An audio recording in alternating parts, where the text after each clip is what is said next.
দর্শক, পুকুরটার নাম শাপলা পুকুর।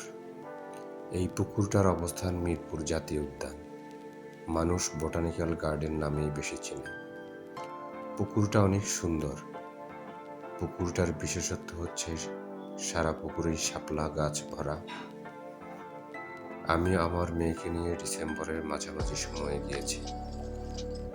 এই সময় অবশ্য শাপলা গাছের বার্ধক্য সময়। আপনারা জানেন, বর্ষাকাল শাপলা ফুলের যৌবনকাল। বর্ষাকালে সারা পুকুর শাপলা ফুলে ভরা থাকে, তখন দেখতে অনেক সুন্দর লাগে। আমার মেয়ে, জায়গাটা তার খুবই পছন্দ হয়েছে। এদিক ওদিক হাঁটাহাঁটি করছে, এদিক ওদিক দেখছে।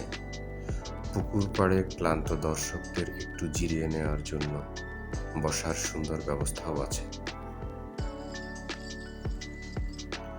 বিভিন্ন বয়সের, বিভিন্ন শ্রেণী পেশার মানুষ এখানে ঘুরতে আসে। আপনিও চাইলে পরিবার নিয়ে এখানে ঘুরতে আসতে পারেন। জায়গাটা আপনার অবশ্যই ভালো লাগবে। ভিডিওটি ভালো লাগলে দয়া করে সাবস্ক্রাইব করবেন। ধন্যবাদ।